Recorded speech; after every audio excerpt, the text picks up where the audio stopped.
Hey everybody, what is up? Welcome to the Daily Fan Racing live preview show. I am your host, Jason Hamlet, and we are here to break down the season finale, the last race of the season. That's right, the championship. It's finally here.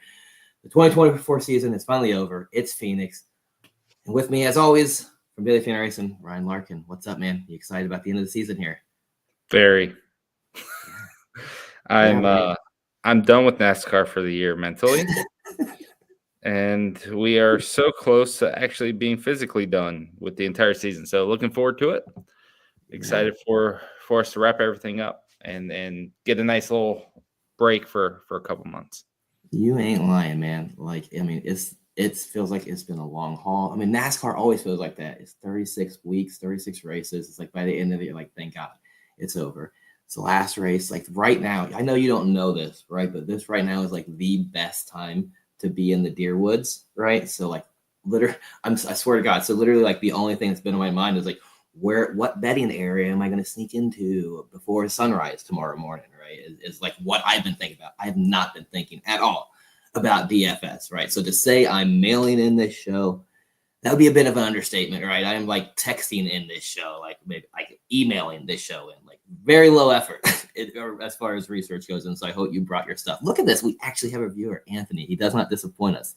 I had to start this show early tonight because I couldn't stay up till you wanted to do it after the race. And I'm like, man, I can't stay up that late. I got to get up and be up at 5 o'clock in the morning. So I'm glad we're doing it right now. Honestly, I can't even watch. I probably could. Can watch the Xfinity race. I can't. Like, supposedly people can. I don't know. Supposedly it's easy, and I'm a boomer or something. I don't know.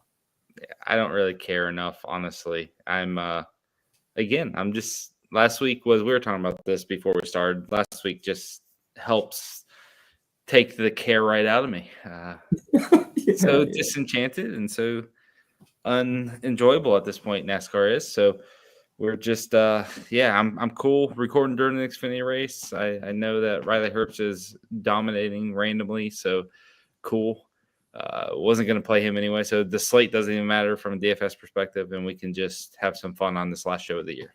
Yeah, we mentioned it on the show. You mentioned it our last show. We had the conversation. We said, man, NASCAR has jumped the shark, right? So if they jump the shark, then after what we saw last week, and if guys for some reason you didn't watch Martinsville, there was a lot of shenanigans going on in the race to where we had Chevy drivers blocking for other drivers, and you had Toyota drivers falling back and letting guys pass. I mean, it was the end of the race, shenanigans to let drivers into playoffs, and it was just an ugly look for the race. But if that was if we had already jumped the shark before that, what do you call it now? Like, what have we jumped now?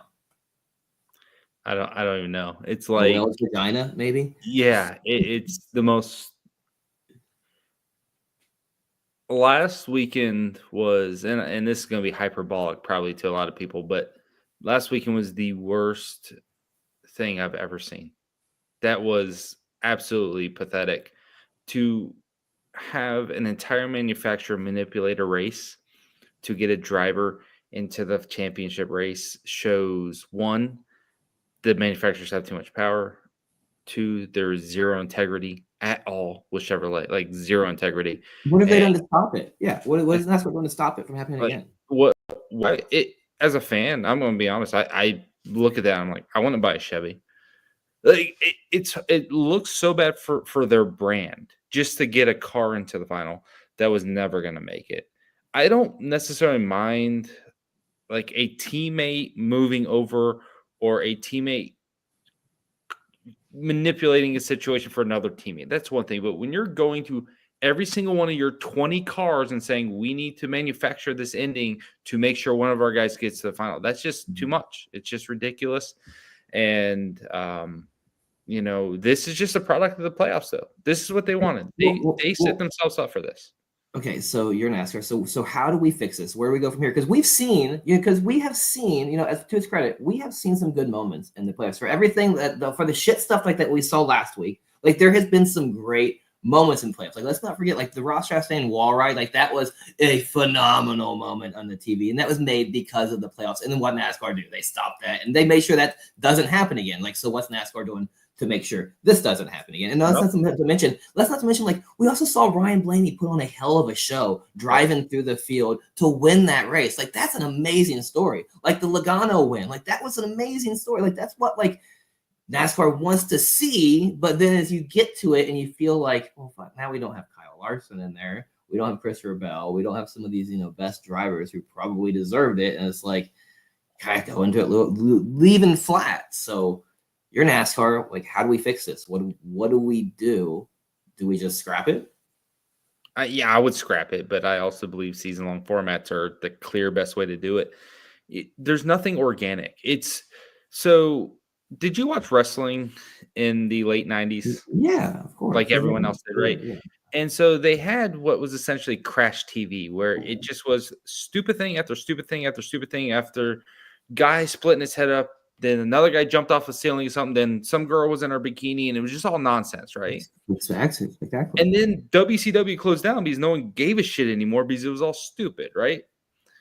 It's because there's nothing for people to invest in. We want, as sports fans, we want to invest in the drivers or the teams or the momentum of the season. And when one race can just eliminate you or magically make you a championship contender, in the case of Logano, nothing really matters. Nothing that we saw throughout the year mattered. Larson's incredible year this year didn't matter. Byron's incredible year the year before that didn't matter. Kevin Harvick winning 10 races in 2020 didn't matter. He didn't even make the Final Four. And so what do I care? Am I supposed to invest myself mentally into these cool moments? Sure. Sometimes I look at them and like, that was a great performance. But I mean, is Logano like that bad to see in there though? Like I feel like you're giving a two-time champion, a two-time champion who has shown the clutch in the past, who has like shown like to be able to rise. And Team Penske has shown they've adapted to this playoff. Like there's some merit to that to show like he belongs there, especially because that's his third win. If he doesn't get punted by Austin Dillon, he freaking wins 4 wins this year. That's second. Like right. He has wins, but he also has just like Larson. Larson has wins and shit races. Bad losses or bad wrecks, bad DNFs. Larson. But Larson's got so many more points. Like he has way better finishes, way more top fives. You're talking about a guy 15 in points versus first. Like they're not in the same like area code. And this goes back to everything that happened when NASCAR was in its boom and everyone cared. We started with But it's also not easy to show up and win in that span when you got to win. Like his only path forward was to win in one of those you three need races. to caution the fall perfectly. And then just stretch your fuel mileage. But I'm saying he did it though, right? I mean, that's circumstantial. But that isn't always going to happen, all right? Like, Denny Hamlin sat there all year and complained, why is every race a fuel mileage race? And it's a fuel mileage race because every race has fucking stage breaks. And there's no tires. Every race turns into some wacky fuel mileage race or track position race, and nothing just is a race. Yeah, nothing's just like, hey, we're going to go out there and race as hard as we can because we have to worry about fuel mileage or track position or the tires not wearing or what other nonsense there is. Back in the day, if you won a bunch of races but you weren't consistent, you weren't a champion. You proved yourself over the course of 36 races, and then we knew, damn, he's amazing. Matt Kenseth in 2002 had 5 wins, was unbelievably fast. He wrecked too much. He didn't win championship. The next year, he won one time and won the championship because he finished top 10 every week. In that 03 season, Ryan Newman won like 8 races, but crashed half the time. Dale Jr. in 2004, same thing, won 8 races, but crashed a bunch. You can go down the list every fucking year throughout the history, and there's always some guy who looks amazing and wins a bunch but doesn't win the title. Mm-hmm. Consistency should matter. Being really good should matter. Christian Eckes finished with the best truck season ever this year. Ever. And he's 3rd place in points. Doesn't even matter. Yeah, I know. It sucks. Asinine. We're not even – if it was a chase and we kind of cut it down and reset it and just to make sure the points were closer at the end, okay, fine. I can get behind that because at least there's a large enough sample to, differentiate yourself. But to make it one race where, quite frankly, Ty Majeski did not deserve to be a champion, but he showed up in the one race that mattered. And what does that mean? I'm over that whole aspect. But then when it starts, if it's just Ryan Newman gets in without winning a single race in the first year, by the way. In the first very fucking year, Ryan Newman got into the Final Four without winning a race. That was the first telegraph sign, like, hey, this system sucks. And then you look at all the examples of Matt Crafton winning without a win and everything else. That could be somewhat stomachable for me if we didn't have Martinsville situations. If we don't have all the manipulation, all the nonsense, all the team orders, like manufacturer orders and all the nonsense. Team orders in a nutshell isn't, or like in a vacuum, isn't bad. Like I'm fine with saying, hey, you're my teammate, go. But you can't have Bubba Wallace slowing up a whole lap to give up a position. You can't have half the Chevy Brigade just like, all right, park it here. Don't like that is just too far. And it's just another notch in the belt of saying this is going to – and what did NASCAR expect? You know, if a guy goes to a $5 lady of the night and gets crabs, and then you go back the next day and complain, she's going to look at you and say, you paid $5. What did you expect, lobster? This is exactly what you expect to get from a system that's set up for shenanigans. And so it diminishes the championship is what it does. It basically diminishes the championship. You can't say it doesn't reward the elite. And I can honestly say, like, you know, there's been so many championships here recently where I'm like, you know, yeah, okay, who cares? Like, yeah, okay. Like Blaney's championship last night. Yeah, you're the champion. Woo, but were you? Like, okay, like you won that, you know, you were there. But I think it has definitely diminished like what being a champion is to at least in my view. I don't know. It's not like it used to be. Like, you know, absolutely.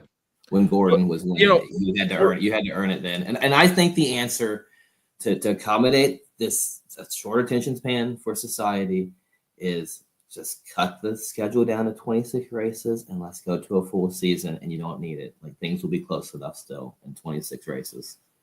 Oh, Algar chalk died. Oh no, Allgaier losing it. Yeah, Logan said that. Oh, that sucks. Holy crap. Well, good. I didn't want to win any money tonight anyways. Who wants to win money? Nobody likes that shit. Yeah, whatever. I didn't have any Riley Herbst. Mo money, mo problems. That's what they say. I'll be honest. I know I complain a lot about a lot of things, but this one's right. You're right about this one. This one is a right one to blame about because this is a big mess up, and it has diminished the championship. So hard. Everybody feels it. And watch that. Fans feel it. Like everybody feels it. Like I think. I mean, you're not alone. Matters. Nothing. Like I watch Denny Hamlin throughout the year, partly because like he does the podcast, so I'm a little bit more hyper aware of what he's doing. And I watched him like at Coda give up a finishing position, and this is so crazy to me. He was running like 7th or 8th, and in the first stage, he stayed out, took stage points, and just accepted finishing 15th or 16th or 17th. He didn't try to finish as best as he could on that day. He just took stage points. He's like, well, I'm going to pocket some points. And then he finished 17th. He wasn't even trying within that race to finish where he should. Finish as high as he can, right? He didn't try to accomplish. You get that more, though, in a long season format. You're going to get that a lot more when a guy's got a cushion. He's like, nah, well, you're going to get that a lot more. That's fine. He went to Texas, and because it's a wins matter situation, he threw away a top 2 finish chasing a win. He wrecked trying to go on the outside Chase Elliott when no one could pass on the outside in turn 4 in Texas. Yeah. Then he went to Martinsville running like 4th or 5th, said, well, wins are the only thing that matter. Came in, pitted, took 4 tires, and finished 11th because no one could pass anyone. It's just that was a fucking 4-race span for Denny Hamlin earlier in the year where it didn't matter what he did. And maybe it matters now, right? Like maybe at this point, those points he lost or something, but it didn't matter what he did in those races. He didn't care about dropping from 4th to 11th at Martinsville because he only cared about winning. So get tires and see what the hell happens. That to me is so counterintuitive to what racing should be. It should never be about just risking. It should never be about just throwing caution to the wind. Yeah. It should be like right? Because it should be about racing your hardest to get your best finish day in, day out. Period. And if that's a win, great. The win's going to come. You should be racing every week to win, anyways. And so it's just, I don't know. I hate it all. Like I can rant for hours. We should probably move on. I despise the playoff system with such a passion. And when you look at things like they'll show in the highlights the 1992 championship where 4 guys went into Atlanta with a chance to win the title. I'm like, yeah. And that was over a 33 race season. And you look at Max Verstappen versus Lewis Hamilton in F1 a couple years ago, where they're tied going into the last race, and that happened over the course of an entire season. And that moment, that buildup, you've watched the entire story and you're so invested, right? Yeah, and it means something. It means something. That and it last means race, something. Whereas this means nothing. Like whoever wins tomorrow, I'm just like, okay, cool. Yeah. And if I win more money on it, I'll be happier. if I lose money, I'll be more upset. But it's just, it doesn't matter who wins and loses. It just doesn't. I don't look at Christopher Bell as a loser. Like if you watch the NFL playoffs and your team gets eliminated by the Lions or whoever, or the Chiefs beat the Ravens again, you look at the Ravens as losers, and Lamar can't get the job done, and he can't go head to head. Well, NASCAR is not a head to head thing. It's just, I just look at Bell, it's like, oh, it just didn't work out for you. Right. That's it. There's no real losers. There's no like investment in like how someone is or isn't or what they're good. And it's just, it drives me crazy. So whoever wins, good for them. The paycheck's a little bit better and they get a cool trophy. And if it's Ryan Blaney back-to-back years, great. And if it's Joey Logano, who probably really shouldn't be there, great also. It doesn't matter. Yeah, it's a shame. It's a shame what they've done to the championship. So anyway. All right. Any good plans for the offseason? You got anything coming up? Anything you're doing with the close of the season? Anything you're excited about? No, just hiding out. I mean, F1 goes through early December, so I still got some F1 no hobbies, nothing to do. Nope. 2 kids, just moved. Gonna lay low and save some money. Got to buy a house in the middle of the year. We're hunkering down for the winter, so to speak. Down for the winter, yeah. All right. Well, I'll be hunting and ice fishing, man. If you want to get out and experience the no, that sounds awful. That sounds cold. Yeah, it is, but you know what? That's what makes us strong, right? Is get comfortable being uncomfortable. All right, you want to talk about this wonderful race? I guess let's before we get into that, let's remind everybody to like this show if you are watching it. Logan, Kay, Anthony, 3 of you. Maybe others if you come across it. Probably only 3 people watching it. Yeah, subscribe. I just rambled for 15 minutes. Like it, subscribe, so that way you can make sure to catch this show next year, right? And any potential off-season content Larkin might throw your way, make sure you wouldn't miss it. If it comes Ghost. I'm ghosting everyone. Radio silence. But subscribe so that way you don't forget about him for the Daytona 500. Yeah, us. All right, let's go on to we're talking about Phoenix, man. Tell us about the track. What's it like? It's a short, flat track, right? So obviously, I'm guessing track position is probably key. Yeah, Phoenix is a piece of shit abomination that NASCAR ruined as well. Even better, like let's put all this shit on the line and let's put everything on the line and put all our stock in having a championship race and make it all come down. Dude, Phoenix. I about lost my shit last night. And yes, I had money that was affected by it, so that's definitely part of it. But the restart violation nonsense in the truck race drove me absolutely bonkers. And so we take this track, and Phoenix was never a really good track. And because the city of Phoenix wants to pay money to make sure championship race is there, and also the weather's beautiful, so you never really run into rain or anything that's going to ruin your parade. You run the championship race there, and I get it from a financial and all that stuff, but the show sucks, right? The show itself sucks. Restarts are awesome, though. But that's the problem. that's it. They pave this entire area. Like, why does it exist? Like, they have this whole like football field size of just pavement that we decide to randomly race on now, and then we start throwing penalties out because a guy turns left a little too early. I don't understand it. I don't like the restarts look great on TV. It's like, holy crap, they're 5 wide. But then in reality, it just sets up for some stupid wreck or some stupid decision. Like, I think it was the only time they can pass. It's like when I think it was Ross that got into Chase Elliott a couple years ago, right? And it's just like, great. I mean, that's the excitement I get from it. But the track itself sucks. They can't really pass. Once they get strung out, track position matters so much. I don't really like anything. And in totality, I don't think the Phoenix races have been that bad. I actually kind of enjoyed the last 2. or 3 races there. But it's just because for what they are. But it, it's a gimmick. The track itself is a gimmick. It's not a real racing track. There's not any real racing happening. It's just this crazy restarts and then guys dive bombing for a couple laps until you get strung out and then you can't pass. And so I hate it. I hate everything about this being the championship race, but you can't say it doesn't crown the best drivers on the day because the best cars typically dominate and win here.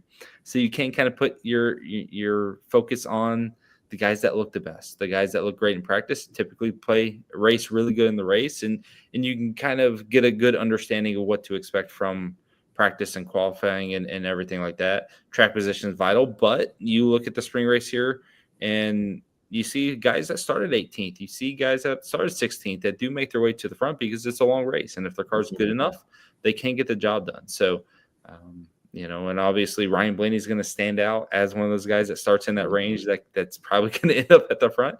And a lot of different guys can win. Penske's been really strong here, but so has Hendrick. So has Toyotas were strong in the spring. So there's 12 guys that can theoretically win, including Ross Chastain, who won this race last year. So I think the race could be intriguing, but it's tricky because there's 300 and some laps. There's a lot of dominator points out there, and the value area is kind of risky. There's not a lot of options, probably 65 and below.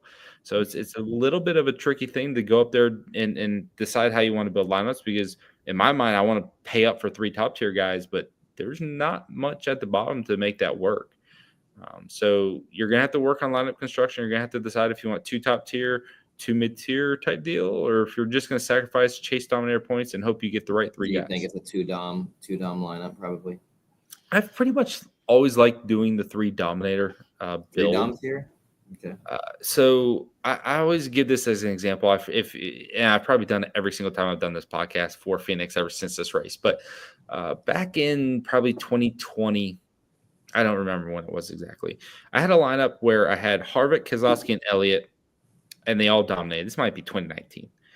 They were the 3 best cars in practice. Obviously, Harvick's amazing here. Keselowski with Penske was amazing here. And Chase Elliott looked amazing on that day. And I played Reed Sorensen, who was in the slowest car and was a back marker. And actually, that's not true. I think Quinn Huff might have been the slowest car, and we'll get to him in a second. But anyways, I played those 3 guys, and they each led like 80 laps. They all had a bunch of fast laps, and they were all scoring like 80 points, something like that. And then the rest of my lineup was a couple of value plays, and they did get well. And then I had Reed Sorensen, and I was like, I will take 10 points from that guy to get 80 or 90 from Harvick, Keselowski, and Chase Elliott, and that's what I got. So the way I lost, I was first place in everything with 50 to go. It was looking so good, and then Quinn Huff, Quinn brought out a caution. I think it was Quinn Huff. I might be mentioning about the wrong. It's a safe bet. No, but I'm almost positive it was him. And he brings out this caution with 50 to go, and then Logano ends up winning the race. Logano gets the lead on a restart and then just wins. And good for him, I guess. But that kept that, it turned a $10,000 day into a $400 day, and I didn't love it. But that lineup construction is typically the way I like to go, because there's 325 laps. Like, that is so many dominator points. And there's, especially with this car, there's not a lot of cautions. You get such a long green flag runs. And there's, especially on this slate, there's not a lot of great, place differential plays. Not in the top range. There's good mid-range guys, but are you really going to trust Daniel Suarez, Austin Dillon, those guys, McDowell and Gillen, to all finish top 15 and get you 55, 60 points? No, that's probably not a realistic path. So I do like the idea of getting 3 top-tier guys, and this can include Truex or Hamlin or Bell. It can include a large group of them.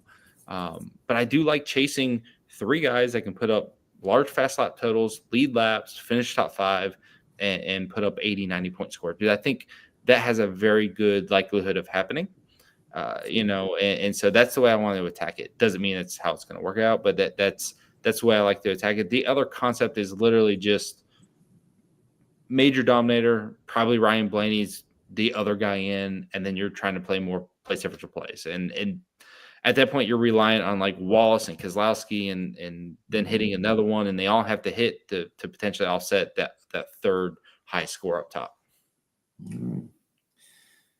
All right, some good stuff. We're going to start talking about plays here. But one last note here is, since it's a championship race, does that affect the race flow, or does it affect at all how we approach DFS, or is it just like any other week? Is there anything we should consider being a championship race that might affect scoring or how this race might play out? Not really. I think you can lean into the championship drivers. Generally they have all shown up with the most speed and look the best.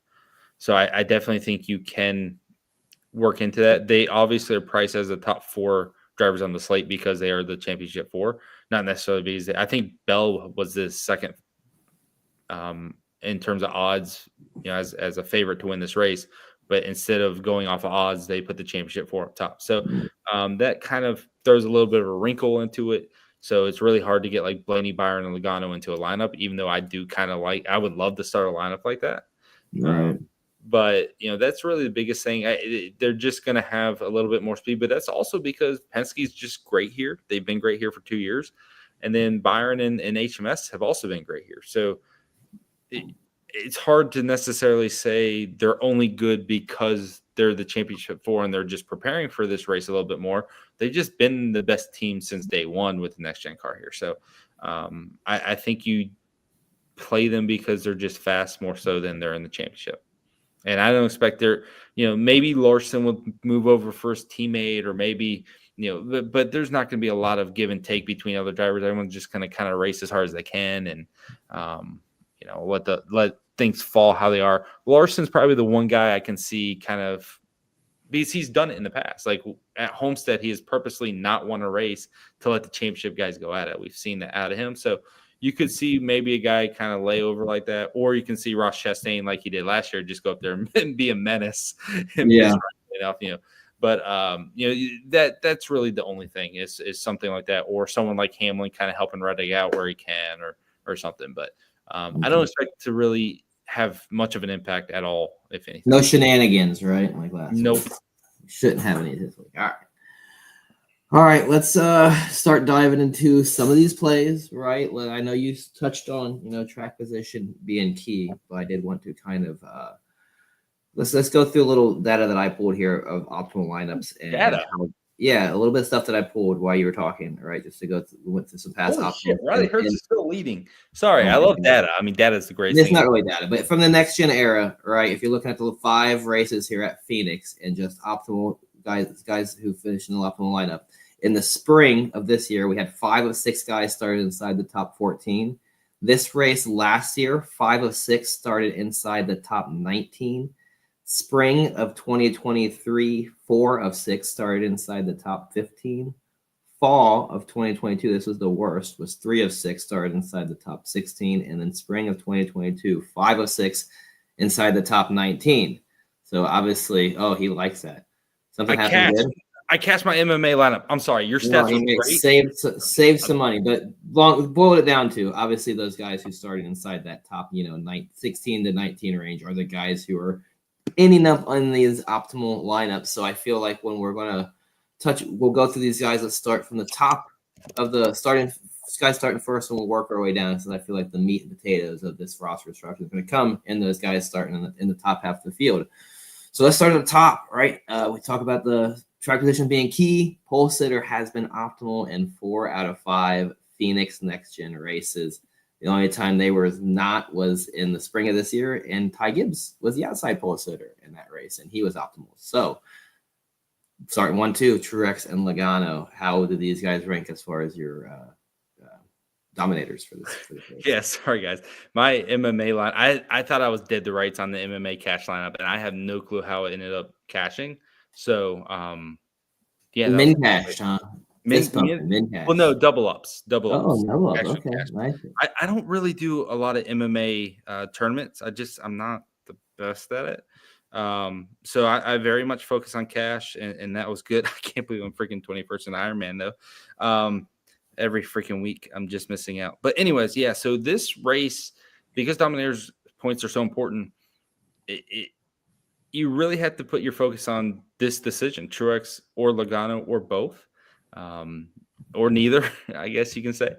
It's risky, obviously, if you look at the data. But they're both very, very crucial aspects, and Truex specifically because of the salary. And I know he had the speeding penalties last week that really killed him. Like, obviously, he didn't have super long run speed. He was a short run car, but he still could have had good value if he had been able to maintain a top 8 finish and got a few more fast laps in that race.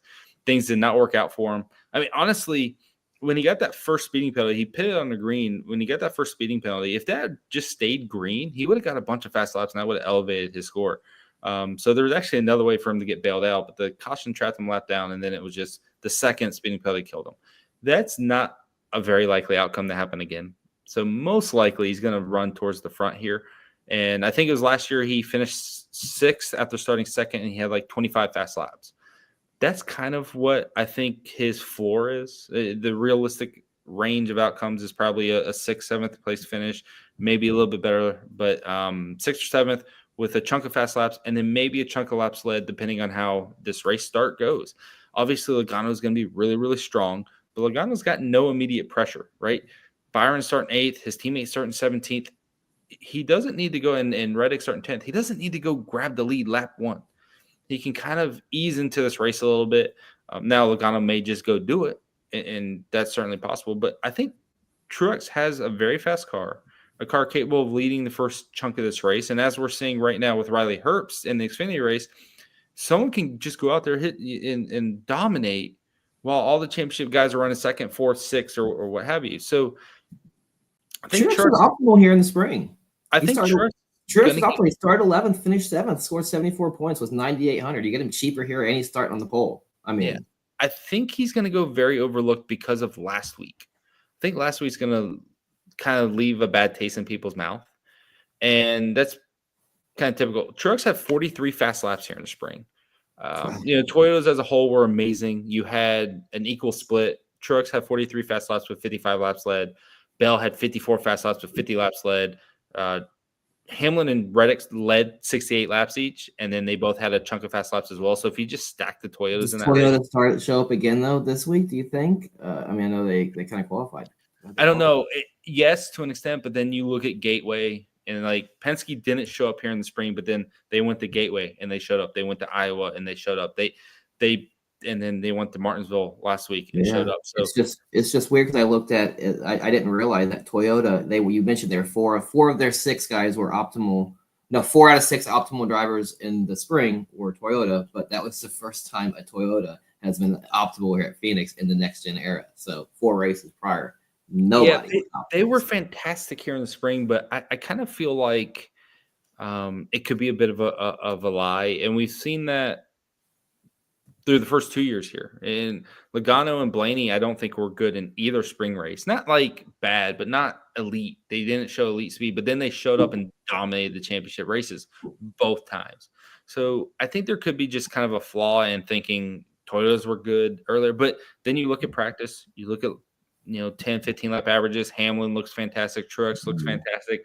Bell's obviously going to show up in this race and look really, really good. So to see one of them win, 4 of the top 10 starters are Toyotas too. So. Yeah, so I'm not really, and then Reddick's probably going to get very overlooked in this race.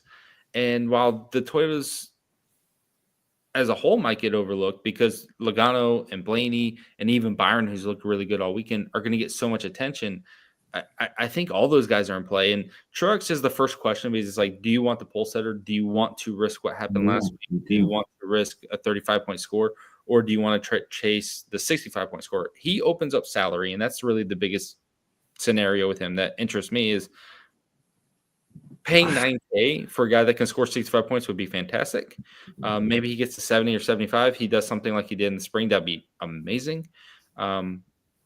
Versus paying up for Byron and paying $11K, right? Yeah. Like, it's like, how do you justify that? I think you can build a better, well-rounded lineup with Truex, but if he doesn't dominate, it's all for naught. It doesn't really matter. So, like I said, they've been optimal 4 or 5. So I think you got a guy. I think if he comes in, if we think he's gonna be lower owned because of last week, I think hammer him. Whatever. I will go out. Martin Truex will retire, fucking me over one last time. Whatever. That's the way it goes. So. Yeah, I mean that's really the thing. Is like you could get burned by that play, but it's a good one. I think someone like Hamlin's like Logano over Truex or Truex over Logano. I'm Logano's in the lineup. You can't. I don't think you can get away from the Penske cars. Logano over Truex. If you're playing one lineup now, if you're playing like a bunch of lineups, you keep in mind Logano lost his pit selection because of failing tech. He's not going to have a good pit selection. He's probably going to have a little bit of an effect. Like I don't know who's pitting in front of him. I didn't look at the chart yet, so maybe he's got JJ Yeley pitting in front of him and it won't matter. But it's not as clean as he would like because of that, right? And there's a chance that Truex just leads first stage. All of a sudden, by the second stage, Byron's there and takes over. Or Bell takes over because Bell was so damn good here and so damn good at New Hampshire and so damn good at this type of racetrack in general. And there is a realistic possibility that he doesn't lead at all. But I just feel like the Penske guys are the two best cars. I feel like they're set up and primed to dominate again here like they had the last 2 years. And those are the guys I'm going to lean on because they just have – and if Blaney wasn't the best car in 10, 15 lap average and didn't look like the best car in practice, I would be less confident in Logano. But I feel like Penske's just still a step better right now at this style of track, and there's no reason to doubt them. And you can look at Harrison Burton. You look at Harrison Burton qualified in top 10. I think Cindric's 11th or whatever he is. Like they're all up front. They're all fast. They just have it there. And so, yeah, I'm definitely going in on Logano at a heavy amount. But there is arguments to be made for a lot of guys. I think Bell is a fantastic play. He's going to be pissed off. And when they get this car hooked up on short flat tracks, he is a monster. So he's a fantastic play. Hamlin's really, really quick on the long run. He was really, really quick here in the spring before he spun himself out. So he offers place differential. You don't need huge dominator performance out of him. You can potentially get 65, 70 points out of him. You don't think Hamlin was mailing it in here this last race? Hamlin doesn't mail it in. No, I don't know, man. I think he's mailing it in. I don't think he's dominating. I don't think he's getting out front.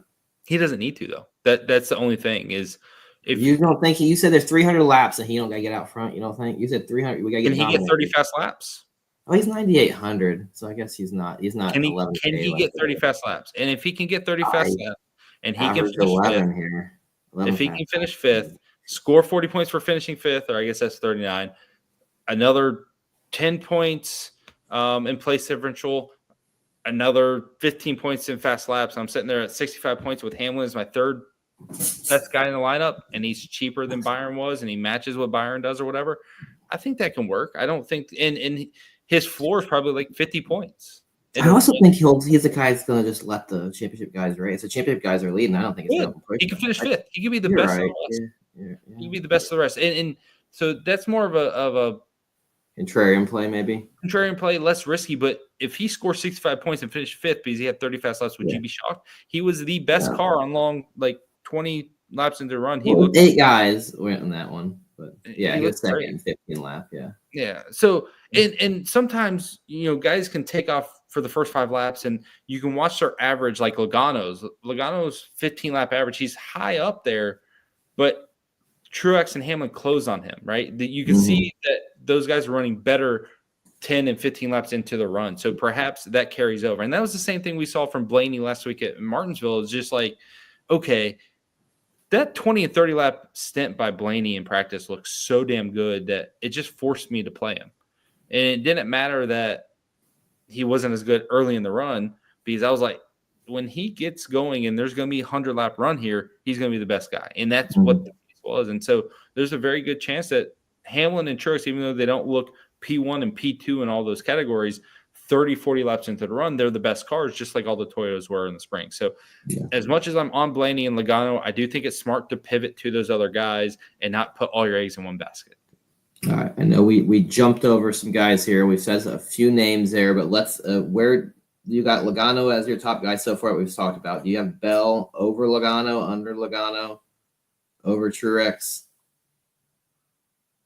as far as dominator potential? He's equal. Bell's scary because if equal to Truex or equal to Logano. Higher than Truex, equal to Logano. So you put him in the same category. I put Bell heading into this race. I put Bell on the same tier as Blaney and Logano. Okay, and then Hamlin. I know he's got some PD tied to him, but is he more higher or lower than Truex for you?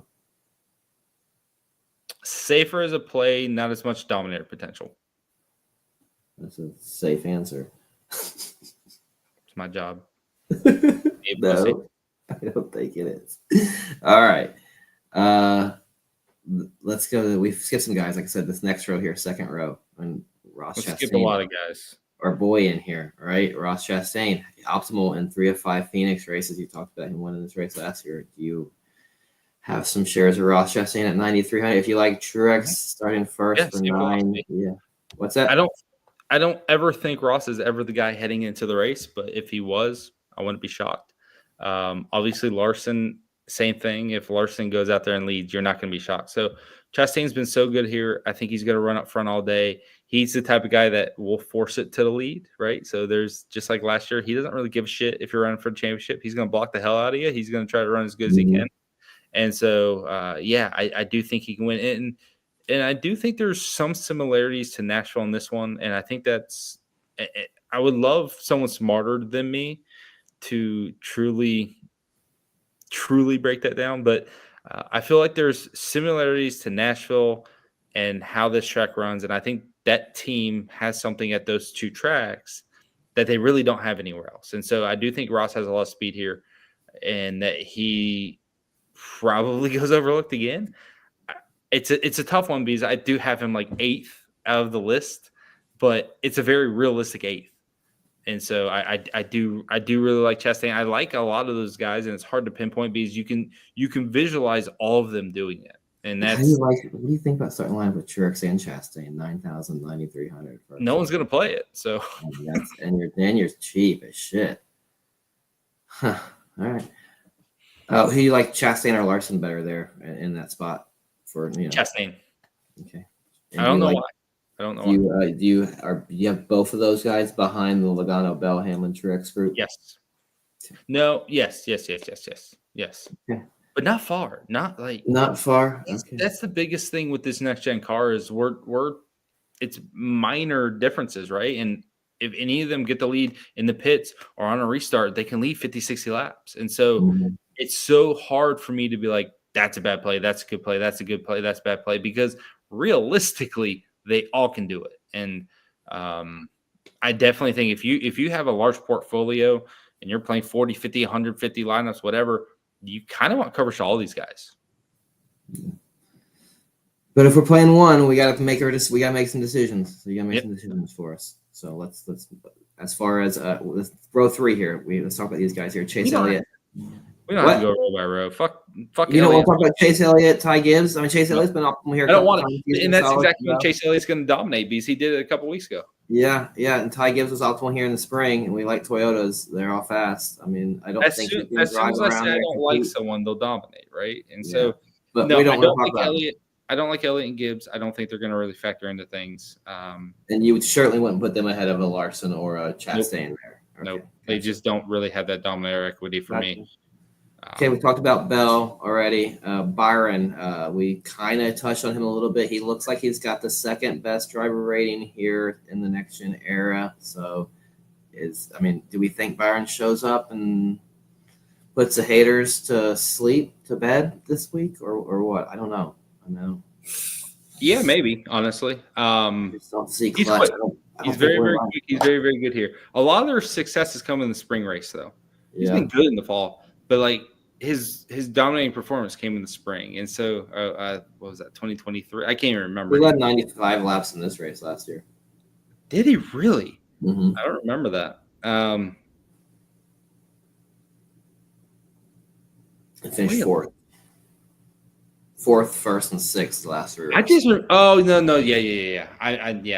Yeah.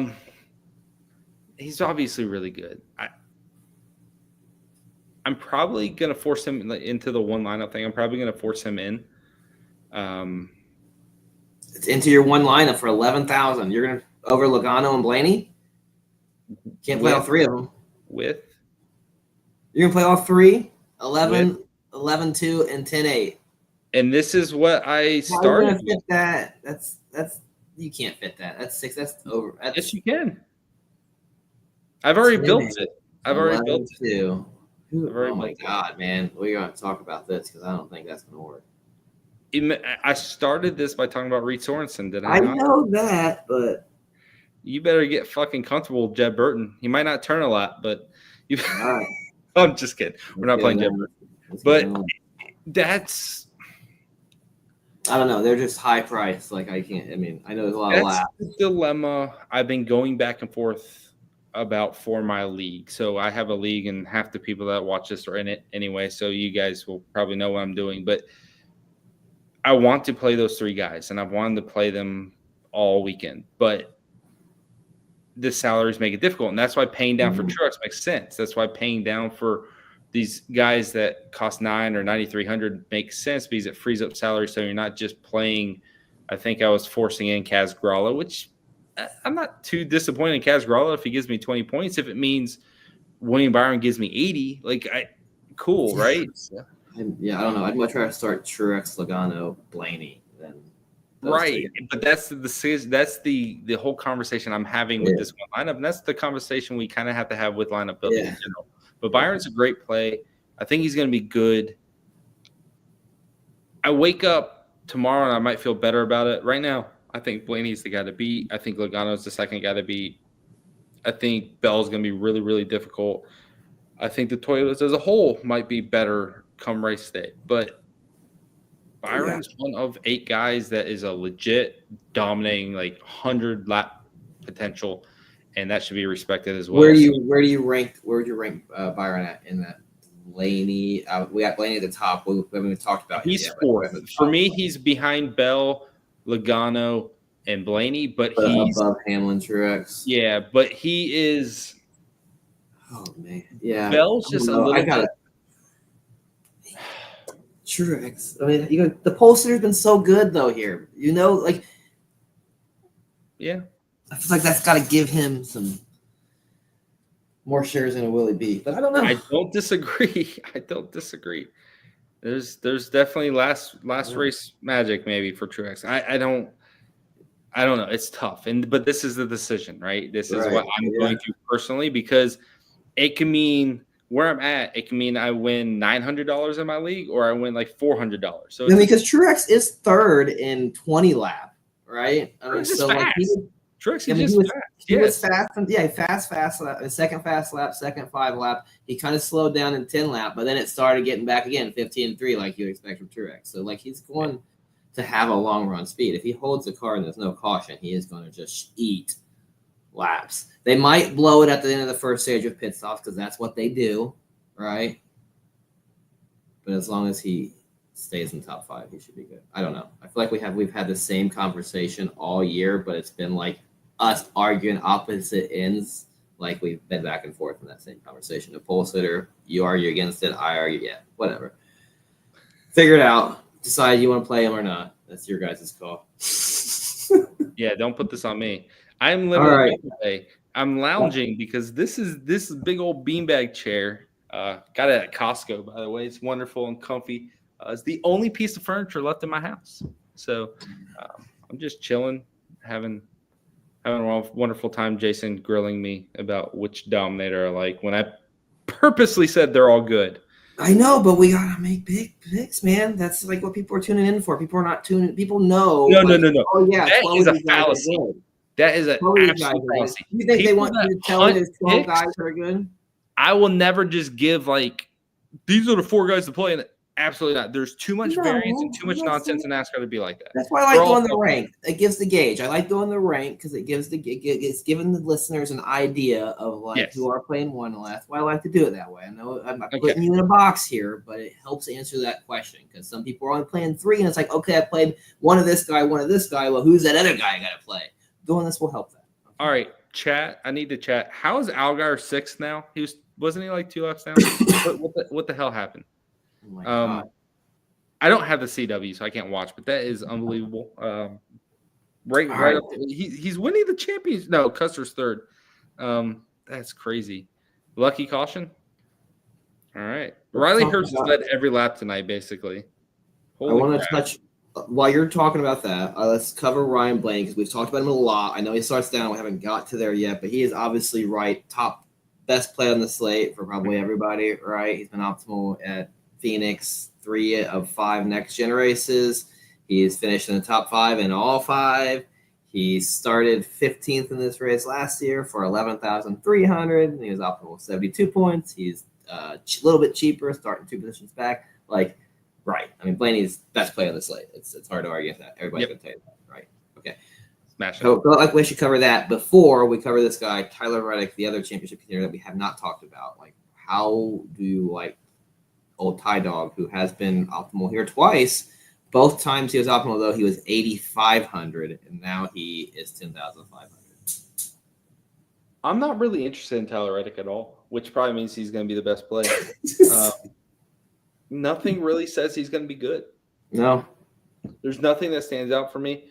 And recent performances, aside from Homestead, he hasn't been good for the last 2 months. There's nothing to say Tyler Reddick's going to be good. So for me, I'm not really interested. He starts 10th. He doesn't really have immediate dominator potential. I don't think his car is going to be better than any of the guys there. Is it possible? Yes, but I'm almost borderline fade Reddick from a personal standpoint. So he would be behind everybody we've talked about. Behind everybody. I don't really care that he's in the championship. I just don't think he's as good as Truex and Hamlin and Bell. And we did start off saying that the championship guys bring it, right? But just Reddick's just not. It's not his type of track, right? It's just not him to go out there. And I feel dominated. I think he led 200 laps here. I don't think he dominated. He led some laps for 85. He led 68 here in the spring. All the Toyotas were good. Didn't he start on the pole or start towards the front, right? Or where did he start? I don't know. Hold on, I'm just making that up. Maybe I'm going crazy. Okay, I'm going crazy on the Reddick thing. Maybe it was someone else. He started 6th, so he didn't start too far back. He finished 10th. I'm not into it. I'm not into it. Yeah. Like I said, I think he might have to be a solid day, but I don't think he can pay off 10-5 and put up the fast laps and lead the laps that's going to be needed to put up that score on this slate. I just don't. But like you said, that's only when you're wrong. But I think we both can agree on that one. So as we continue down, any of these guys streak out to you as potential value type plays? Just because, Michael McDowell was optimal here, started 8th for 5,500. We have Harrison Burton here starting 9th for 5,200. Don't imagine you have any interest in that. That's not your type of play. Austin Cindric, though, starting 11th, 7,500. Chase Briscoe, former winner here, starting 12th, 8,400. Feels a little expensive to me. Not sure what you think. Justin Haley, 13th, 5,700. Another that guy, kind of like Burton.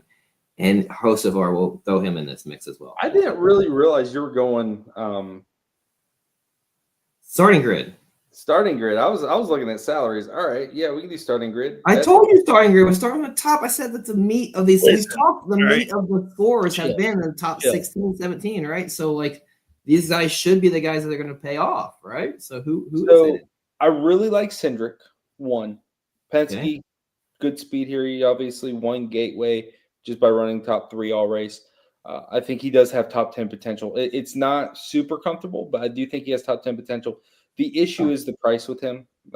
And this is the hard part about not having the salaries when I'm looking at the starting lineup on NASCAR is that, he's just a little too expensive. Briscoe, the same thing. I think Briscoe could finish top 10, but is 37 points for finishing 8th or 9th or whatever, is that really good enough when you're potentially going to have the dominators that we're talking about? So that's hard to justify this place. 8,400 though. I think he could have a race like what we've seen, the 2 times Tyler Reddick has been optimal here. He's been at this price, and I feel like this kind of driver could finish top 3, top 4, probably put up some fast laps. I don't feel like Cindric's finishing top 3, top 4. He's won here, right? He's finished top 5 here twice. He's 90. His driver rating here in the next gen era is 93.2. That's top 5. Okay, he's not. He's dude. I guess if Cindric I don't know. Top 5, so be it. Phoenix is not a bad track for him, but yeah, you're right. I'm just saying. No, this track type's great for Penske, and that's why he's in play. It's just Penske is SHR, but they're Briscoe is who I said. Yeah. Oh, I'm talking about Cindric. I don't give a shit about Briscoe. That team shut down. No, Briscoe's fine too. Yeah, he did win here. That makes sense why you're saying that. They're both fine. They both could get it done. It's just There's 10 Yeah. cars ahead of them that are better. So no interest in these guys. 8,400. I'm trying to think of who's going to score, right? 8,400. These are the types of plays that have scored and been optimal here in Phoenix, though, is those guys starting in that range, paying around that price. I'm not saying he's going to, but I'm saying this is what we got to look at. It's not going to happen. Okay. Let's see then. Is it Haley here starting 13th? Is it Harsevar starting 15th? Is it Cinder? So Cindric is probably your favorite guy. What guy here, right? It's definitely not John Hunter Nemechek or Eric Jones, right? Wow. Corey LaJoy, right? So who is it? So basically, I'll kind of touch on all of them. Like Cindric and Briscoe, I think you're right. They both have better finishing upside than the guys you just listed. I don't really trust Stuart Haas to have elite ability right now. It's their last race. I just feel like you need every little inch of the car to be perfect. You need every little ounce of information, and it's just tough to get that at this point. Do I think he can finish top 10? Yes. Is that enough to pay off the price? No. Cindric worries me for the same thing. He's still a little too expensive for, again, I'm trying to pay up for 3 guys, 9K and above. And once you get to that point, it's like, it's really hard to get there. And if I'm going to sacrifice one of those guys to play Chase Briscoe, that's just so far down, like down the line of things I want to do. Haley and Hocevar, we know the Spire cars have been good. They are fringe top 10 contenders. Hocevar is pretty pricey at this point, I feel like. Highish, close to 7K. So that will just depend on what you've got left for salary. And then if you play him, does that force you down to Kaz Grala again, or how's that worked out? I think Hocevar's a top 10 contender, so for that reason could work. He's probably going to finish 14th though, or 13th, and not really be optimal. I think that's probably more likely than him just going out there running top 10, right? Bowman, too expensive. You're hoping for a top 8 finish. Okay.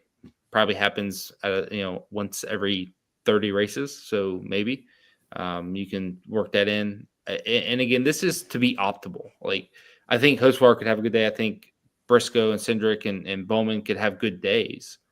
But to be optimal, they're going to need exceptional performances, and they're going to need the salary restrictions to play in their favor. So to get those plays to work, it's just harder, and so I won't invest in them as much. If Hocevar finishes 8th with the 7th place temperature points and he collects 10, 12 fast lap speeds, this car's really, really good. Okay, now we're getting in that 50-point range. That really would make that play work. But if it's 13th and it's 33, 34 points, that's just not cutting the mustard. So they're all just extreme tournament options. They're all just guys you're mixing in certain spots. You're not really pinpointing any of them as elite plays, at least not in my opinion, especially considering all the place differential that exists. Like, there's really, if you're going to play Alex Bowman hoping that he gets to 45 points, why the hell wouldn't you just chase Suarez or Austin Dillon or McDowell or Gilliland or any of those guys? It's just Josh Berry, who starts 39th. Like, you have so many guys starting deep in the field that if the race just breaks their way with a good caution, they gain a little track position, they're going to score 50 points by finishing like 17th.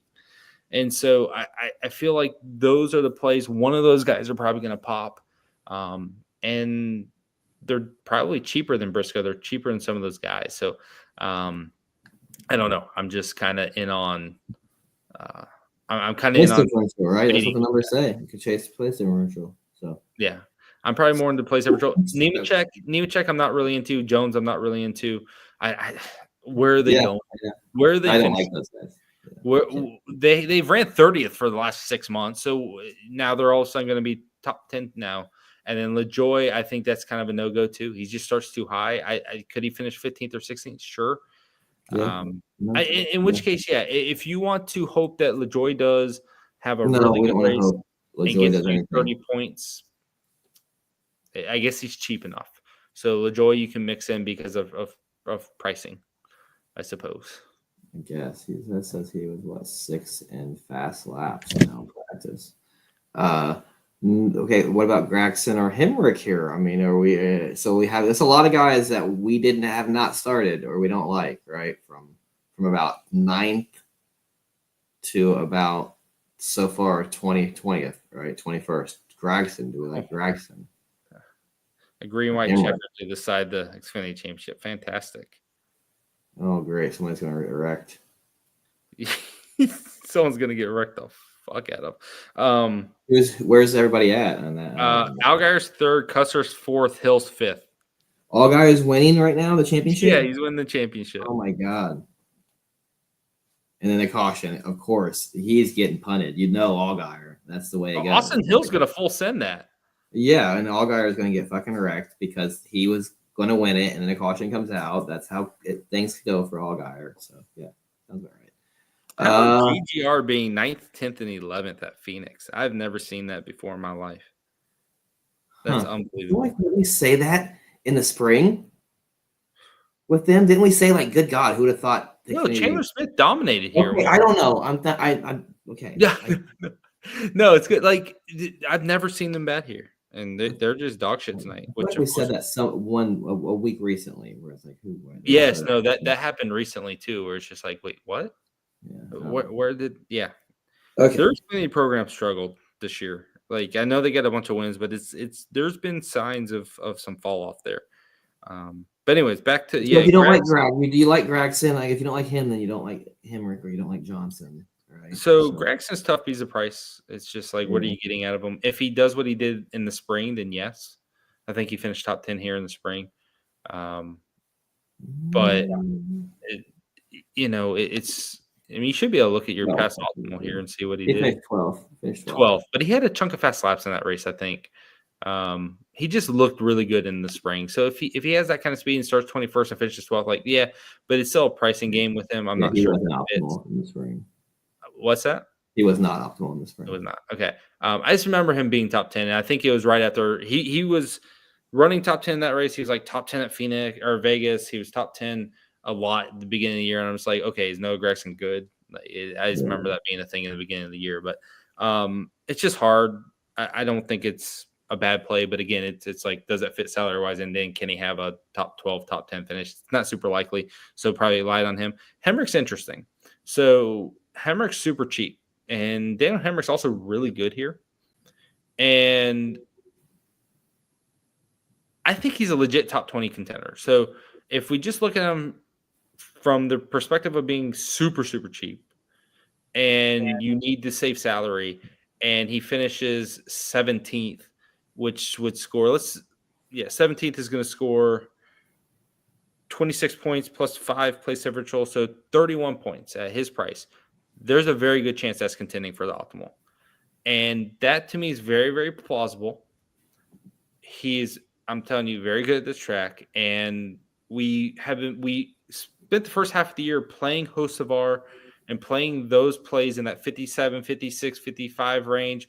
Corey LaJoie specifically in the 7 car where they would qualify 22nd, 23rd, and you're like, man, if they just get the 17th, all of a sudden this is a 30-point score here at this price, and I would take that. Hocevar's jumped up in price. Some of these guys have disappeared, whereas Hemrick's still one of the cheapest guys. He is the cheapest guy in the slate that can realistically finish there. And aside from like Zane Smith, he's probably the guy I feel best about doing that. So I don't mind the play. I actually think it's a really sneaky good tournament option. And I would not be surprised to see him finish 16th, 17th, 18th in this race.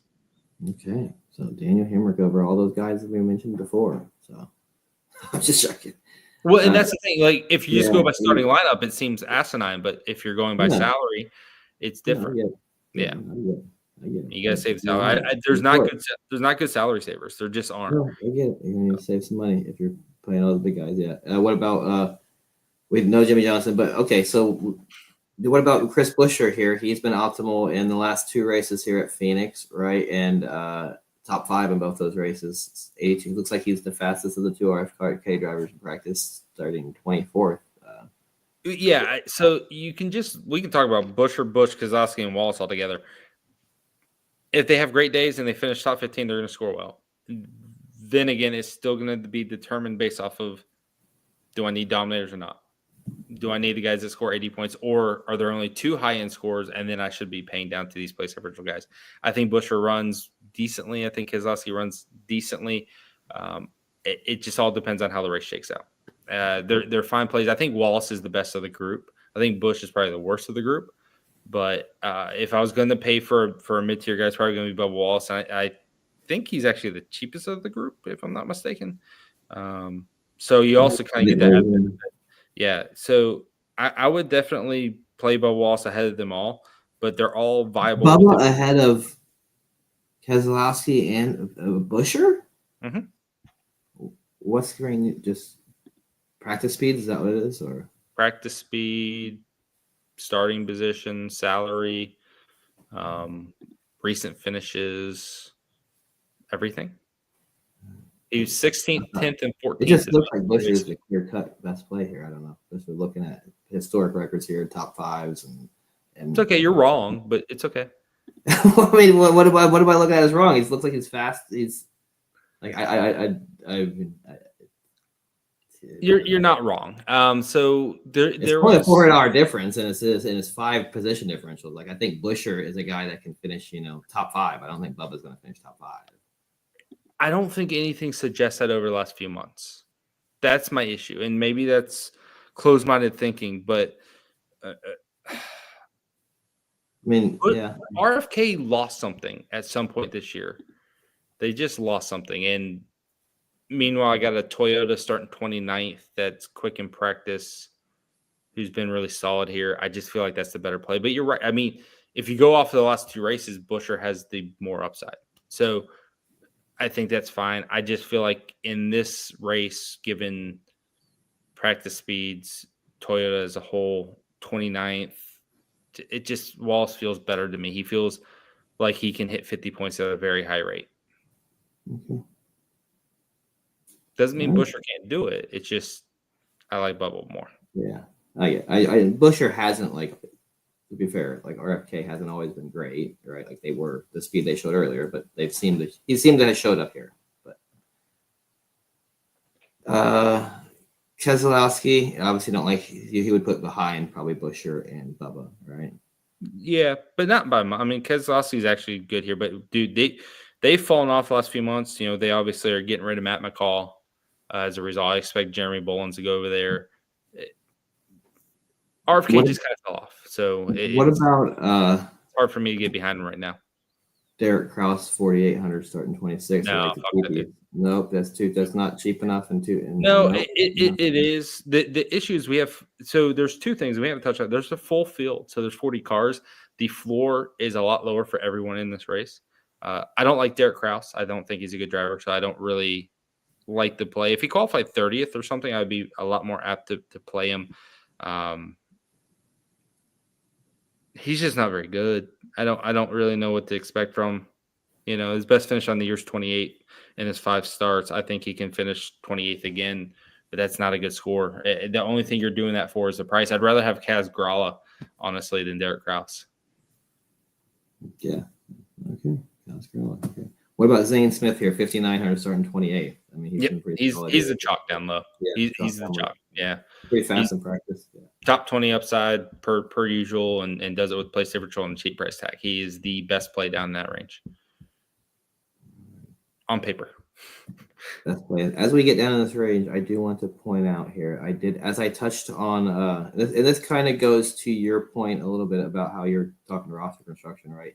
I went through and I broke down how many guys started inside the top 19, right? That was, optimal, right? All the next gen era races. That left 8 guys who started worse than 19th who were optimal. Half of those guys, so 4, were all priced under 6K, right? So starting guys starting further back, they're probably going to be those cheaper options. So let's talk about some of those cheaper guys as we go down here, right? So we got Ricky Stenhouse starting 30th, 6,500. Kaz Gralla, you mentioned him, right? We already talked about Zane Smith.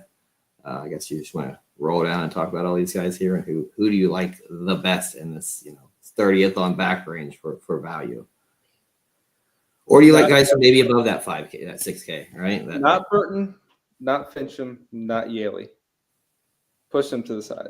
I think Yaley is maybe the one I can stomach the most if you're like just super punting in that Reed Sorensen aspect, like I was talking about earlier. But not really that. The thing about this group is they're all drivers that you would sit there and say, if they finished 18th, I wouldn't be shocked. And there's such a large amount of them, like Stenhouse, Gilliland, Priest, Suarez, McDowell, and Dillon. That's 6 drivers. And it feels like one of these guys is going to score a top 20 finish, which means they're going to score 40 points. Now, let's Does just any, step does out. any of these guys drive up to the field, or is it going to be by luck, by something happening? Track position is what matters, right? That's what I mean. But know, is it going to know. be because something flipped, or are they going to drive through the field? And I think Suarez and Priest are the two that would drive through the field. Okay, You that's look at that helps. So knowing that it's those. we look at Stuart Haas with Briscoe and Gregson and their qualifying efforts and their performance. You look at Priest all year long. Like Priest qualifies like he's the worst in the series at qualifying apparently, but he always finds like a top 20 finish. He always finds a decent mediocre finish. He feels like the most likely to kind of make up ground. I think Suarez, when you look at Chastain speed, you look at kind of how Suarez did. I think he had a decent result here in the spring. I think he has been good here, but you yeah, can I go feel like use the he same makes the argument most with him sense. though. That one with Yeah. Busher, that just too slow here recently.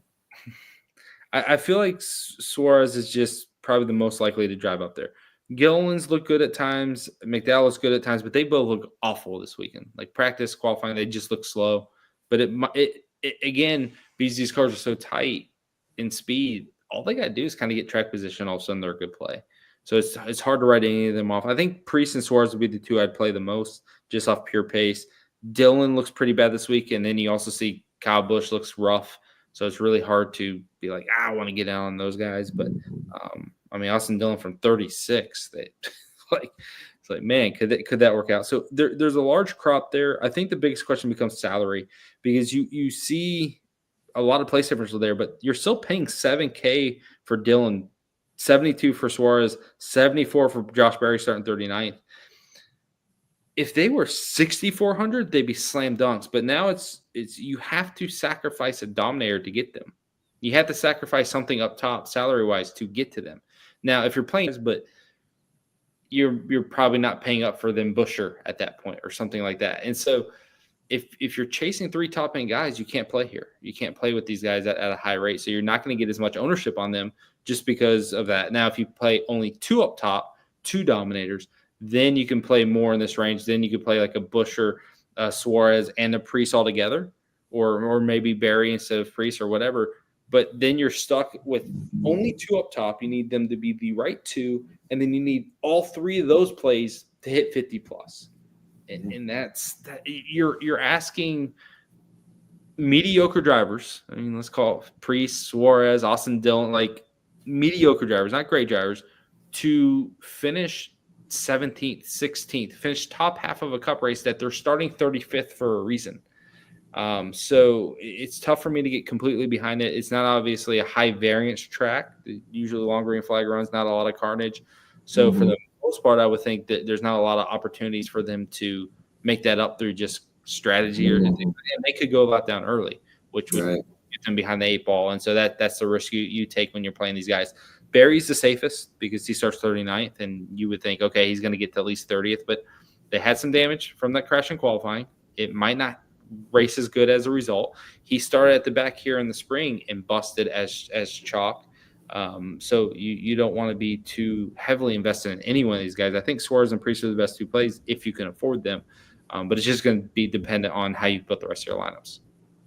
Yeah. Do you think I'm looking at this, and for some reason, as I'm looking at this, I feel like there's a higher likelihood that two of these guys would be like optimal together because they were on the same strategy and it flipped, as opposed to just like one guy, right? I feel like if you're going to play these guys and think there's going to be a flip, you'd want to play multiple, because I feel like they'd kind of be together on some kind of a strategy that you take the chance of being together to flip the field. Like if you're playing that the field isn't going to get flipped, then I think you could probably safely maybe only play one of these guys. I don't know. I don't think you can expect multiple of these guys to drive up through the field. So just a little 2 cents there. But since we're going to have to, since value is going to be key here, right, for this slate, let's rank your top 3 value plays before we start diving into some cores. Top 3 value plays. Zane Smith, I think that makes most sense from a pricing perspective. And then it is going to be Suarez and Priest for me, just because I think they're the most likely to make up the ground, get ahead to like 25th in the first run, stay on the lead lap, and get a good finish at the end of the day. I think they're my 2 favorite tournament options in that range. All right, you did it again, man. One final time, you got through it. Good job. Let's get over and get to a core four, who are four drivers that we can throw in our line with some combination of these four guys are going to be optimal on Sunday's race. Blaney, Logano, Zenith, Smith, and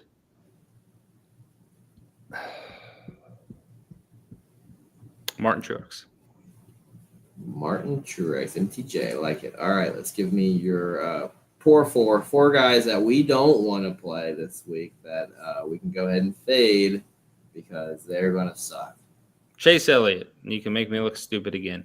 Last time I did this, it was Homestead, and he randomly was fast for the middle part of the race. So Chase Elliott can make me look dumb. Please do it again. I love it when you make me look stupid. I think the last four guys like him, like Blaney, and like top tier guys have all dominated. So maybe just play him. Let me pull this back up real quick. Sorry. I was checking in on the race. There's another caution. They're just wrecking shit. Oh. Another one they canceled. Harrison Burton. He's not going to work out. Start ninth. That's a free one. I'm going to play it safe. John Hunter Nemechek starting 18th. This one's a little risky because of pricing. No, it's not. You never know. No, it's not. It's okay. John Hunter Nemechek. I think Jimmy Johnson's a sneaky play. If you made it this far, use some Jimmy Johnson. Lastly, last guy, Tyler Reddick. We talked about this earlier. I don't think Tyler Reddick pays off the price. I don't think he's optimal. I'm going to be very, very underweight or full fade on him. You went on some limbs there on you got Elliott and Red Dog in there. I like it. You went on a couple of limbs there. Thank you. All right, let's give it four more. Give me four more drivers that we need to consider playing because we can't just play four. So Bell Byron. Yeah. It's two guys, not one. No.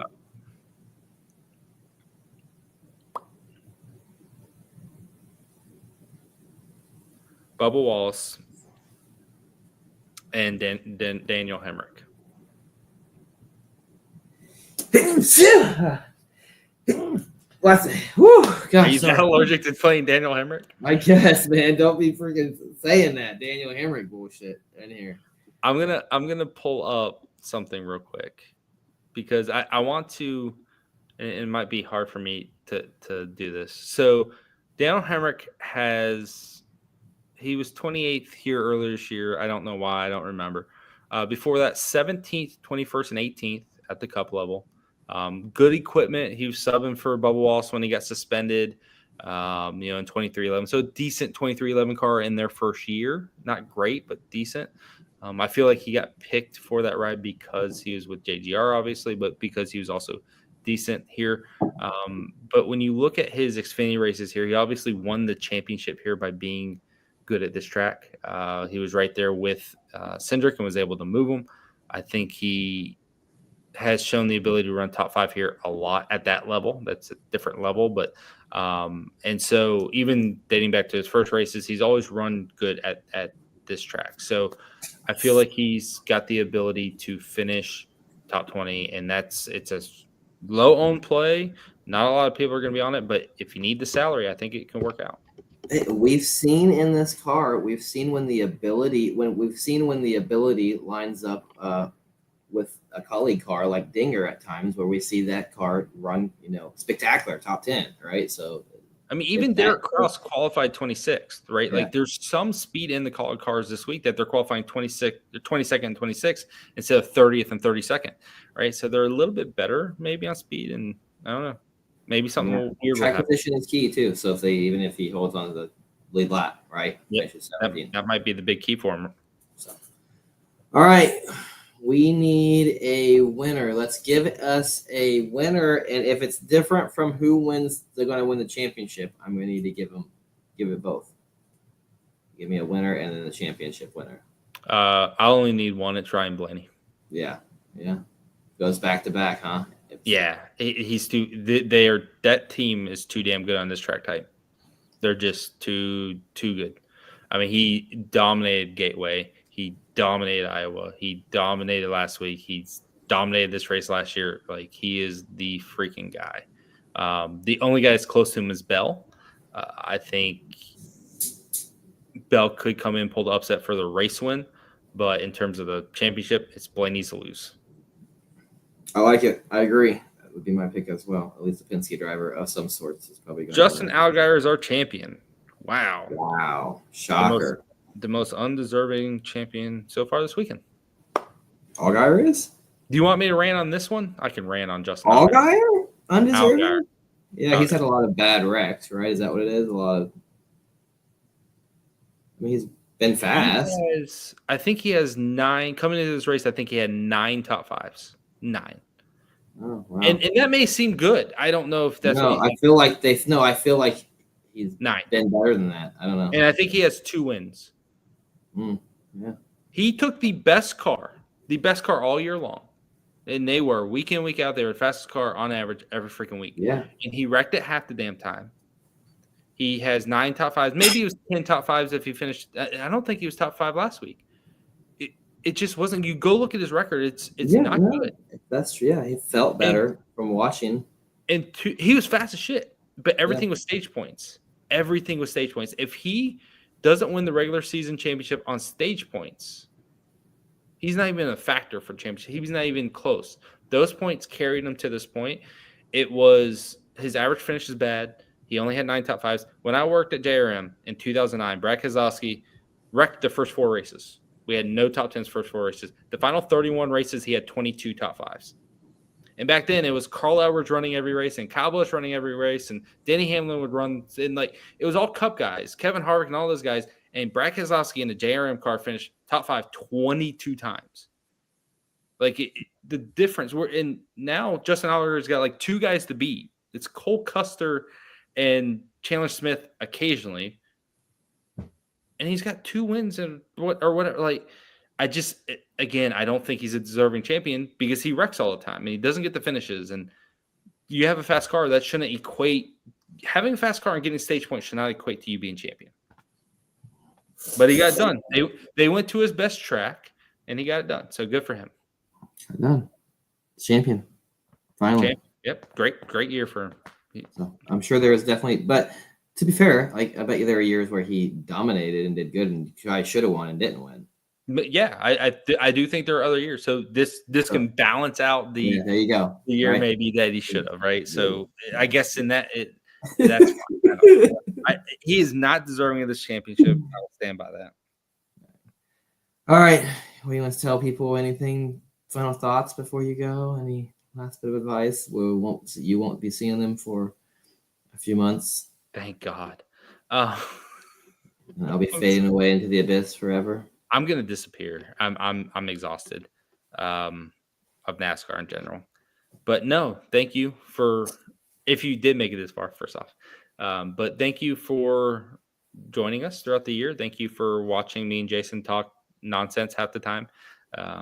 Sometimes I feel like we do a good job, and then sometimes I feel like I ramble or we argue or whatever it is. But I enjoy doing the show. I appreciate everyone who watches it and everyone that subscribes to the site. And even though I'm disenchanted right now with NASCAR, it doesn't mean I won't be back in February ready to rock and roll and win some money. So that's it. You got anything to say?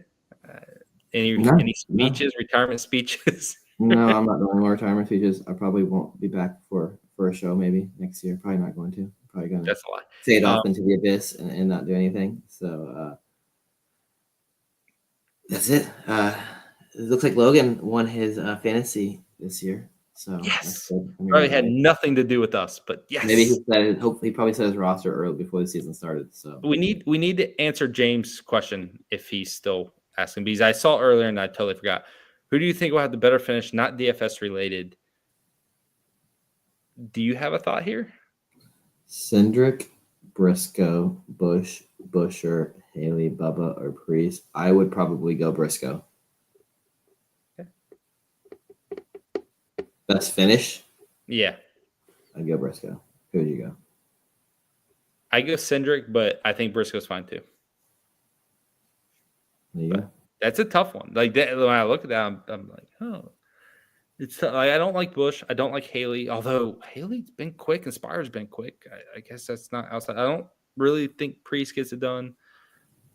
Bubba maybe, but I think Cindric's gonna have the best pure speed. And you've mentioned Briscoe's I recently. think it's Bush or Briscoe is what I'd go to. Yeah, that's tough. All right. Anyways, All right. you good? Hopefully you're watching games. I'm good. Okay. I got nothing else. All right. See you guys.